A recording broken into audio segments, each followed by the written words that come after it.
What's up, Ragin Nation? How's it going? This is Alex, and you're watching the Star Wars edition of the Ragin Nation Show. This is just a web series where we're talking about all things that matter to me in the Star Wars cinematic universe. This is episode number 10, and in this episode, we got a lot to talk about, especially because yesterday was May the 4th. May the 4th be with you, International Star Wars Day. This is when there's just a lot of stuff going on in the realm of Star Wars because we celebrate Star Wars. But anyways, that was yesterday, and because of that, there's a lot of news, alright? So the first little bit of news that I got to tell you about is that they recently announced that new Star Wars toys and products will be coming out on September 4th. Alright, I don't know about you guys, but when episode 1 was about to come out, they released the toys a couple of weeks early, maybe 3 weeks or 4 weeks early, and I was a part of that lineup, okay, a part of that lineup to get the toys. And it was a lot of fun. It was kind of like a party. We lined up, I mean, all the fans lined up at the Toys R Us,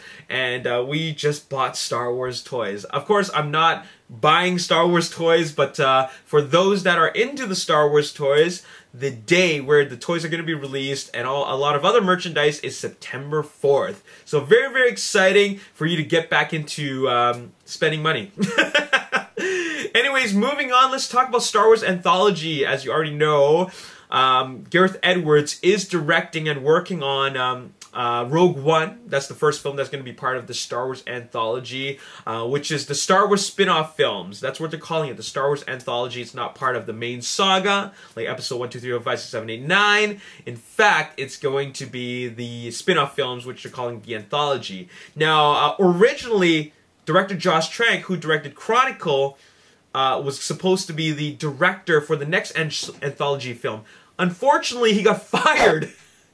He got booted off the set, or rather booted off the production, and it was mainly because, well, in the middle of during pre-production, okay, it was in the best interest to get rid of Josh Trank because they found out that he was actually difficult to work with in Fantastic Four. Okay, this is actually very, very unfortunate because I like Josh Trank as a director. I like him as a storyteller. I loved Chronicle, and it's really unfortunate that he's no longer part of the project. I would have liked to see his vision for the second Star Wars Anthology film. Unfortunately, it's not happening anymore, and Lucasfilm and Disney, they're actually right now looking for someone to hire to direct the second Anthology film. Apparently, during the production of Fantastic Four, he was very difficult to work with. One of the things that happened a lot of was that he kept to himself a lot. There was not a whole lot of communication going on. In fact, there were even times where they didn't know what was going on. Like, where is he? Like, what is he doing right now? He's not being very communicative. He's not being responsive. We need input from him, and he's not being responsive. And to top things off, I don't know what was going on, but apparently he also created, or rather incurred, $100,000 worth of damages to a house that was rented while they were shooting on location during the Fantastic Four. So maybe he had some kind of emotional breakdown or something, but he was difficult to work with and he was quite unpredictable, which is really, really unfortunate, alright? But, like, what I gotta say about that is that I don't know what his issues are. I don't know any of his emotional and personal issues, but all I know is that, you know, sometimes you really just gotta, you know, if you're working, you know, you gotta stay professional. You gotta just keep all your personal issues, like, outside of work, alright? Now, I don't know what the story is, I mean, like, what his story is, but all I know is that he wasn't a team player, alright? Which is too bad, alright? So, right now, they are looking to hire a new director, and if they can't, unfortunately, it looks like they have to move the next film a year later. Alright, so it might not be happening. It might not be happening in 2018. As a matter of fact, if they don't find that new director, it will be happening in 2019. Originally, it was supposed to be like this. Here's the original timeline. Episode 7, 2015. Rogue One, 2016. Episode 8, 2017. Anthology 2, 2018. And then Episode 9 in 2019. Alright, if Anthology 2 isn't happening in 2018 where they can't find out the right director, then they're going to put it into 2019, which is either going to be the same year as Episode 9 or they're going to delay Episode 9 to 2020. Alright, so it really screws things up, and I'm really disappointed in director Josh Trank. I'm really feeling kind of this is very, very unfortunate that this had to happen. Okay, so oh well, what can you do? Alright, people and their issues.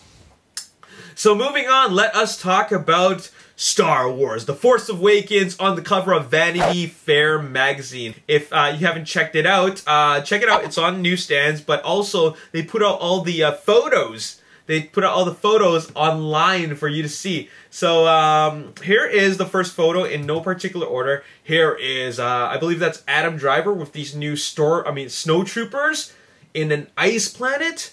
So that's really, really cool that they have like a Hoth type of planet. I don't know if it's Hoth, most likely not, considering that there's so many different worlds to explore. But here's Adam Driver as a Kylo Ren.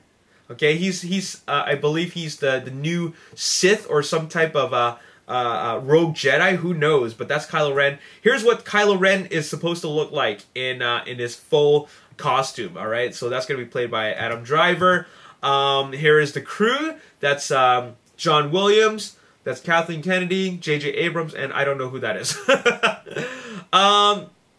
J.J. Abrams right here, working with a couple of aliens, and that is the popsicle speeder. Here's Lupita Nyong'o, and she's doing some motion capture with her face, so she's gonna play some kind of an alien, I believe, because there's some motion capture involved there. Let's see. Here's Oscar Isaac as a rebel pilot. Very, very cool. Here is an ensemble of aliens that we're going to see. And what's really cool is that these are actually, aliens like in costumes. That these are costumes, all right, as opposed to CG characters, which is really, really cool. And here is a stormtrooper.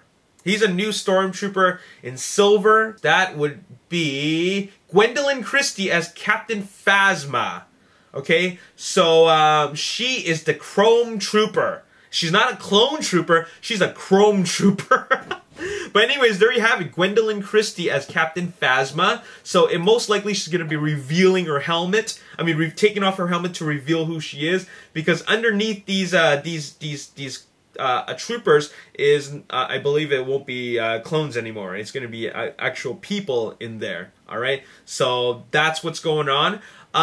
So pretty cool. It's pretty cool to see this set of photos, because now we're getting another promotional look at these at the film. All right, aside from the trailer. Now the last thing I want to talk about is the recent rumor. Okay, this is just a rumor that Anthology 2, which was supposed to be directed by Josh Trank, is going to be a Boba Fett origin story. Okay, a long time ago, they were talking about these Star Wars spin-off films. Okay, and what they could be about. A lot of the fans were speculating from all kinds of stories, from the story of Rogue One, to the story of the Han Solo and Chewbacca, like their adventures. Perhaps a Boba Fett origin story, a Yoda origin story. But now, after all that talk, the main rumor right now is going to be that Anthology 2 is going to be a Boba Fett origin story. Boba Fett is a very, very interesting character. He's a fan favorite, and we got to see a little bit of the origins from the introduction of Jango Fett in episode 2. But it would be cool to see how he came about, from the very, very beginning. Alright, so that is going to be interesting if that's true. I hope it is true, because like I said, Boba Fett is one of the coolest characters that had the least amount of screen time. Everybody was so intrigued by him when we first got the introduction by him in Empire Strikes Back, and then we saw him again a little bit in Return of the Jedi. Okay, so I hope it happens. I hope that rumor is true, and so that we will get a Boba Fett origin story. Now here's the question to you guys. What director would you want to see direct a Boba Fett origin story?